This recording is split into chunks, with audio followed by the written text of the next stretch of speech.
આગળ સમાચારમાં વાત કરીએ તો મહત્વપૂર્ણ સમાચાર પ્રાપ્ત થયા છે। મહત્વના સમાચાર સામે આવી રહ્યા છે। કહી શકાય ગુજરાતની રાજનીતિના સૌથી મોટા સમાચાર। રંજન ભટ્ટ ચૂંટણી નહીં લડે। રંજન ભટ્ટ ચૂંટણી નહીં લડવા માટે ઇનકાર કર્યો છે।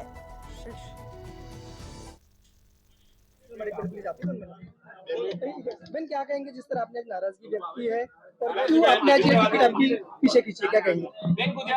बेन हिंदी में मैं મારી જાતે નક્કી કર્યું છે કે મારે ચૂંટણી નથી લડવી અને એટલે મેં મારા સોશિયલ મીડિયા પર મૂકી દીધું છે કે મારે ચૂંટણી નથી લડવી। કયા પરિબળો છે મેમ, કેમ નામ પાડવા?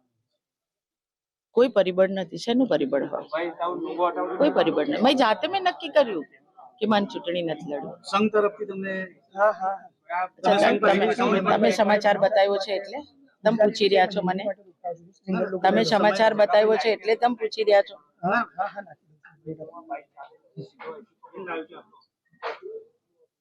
બેન કારણ છે અંગત કારણસર જે રાજીનામું આપ્યું અને એવું કયું પરિબળ હતું કે ખરેખર મજબૂર થવું પડે? મને પોતાને એવું લાગ્યું કે મારે મારી જાતે ચૂંટણી નહીં લડવી જોઈએ।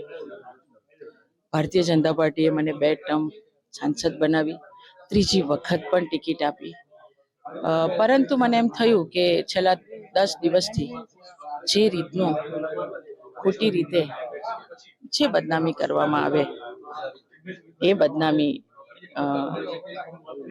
ના કરતા મારે ચૂંટણી નહીં લડવી જોઈએ।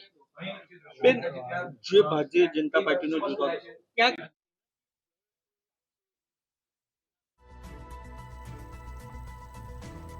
તો રંજન ભટ્ટ ચૂંટણી નહીં લડે। રંજન ભટ્ટે ચૂંટણી નહીં લડવા માટે ઇનકાર કર્યો। રંજન ભટ્ટે ચૂંટણી નહીં લડવા માટે પોસ્ટ પણ કરી છે। તો અંગત કારણોસર ચૂંટણી નહીં લડવાનો નિર્ણય કર્યો છે।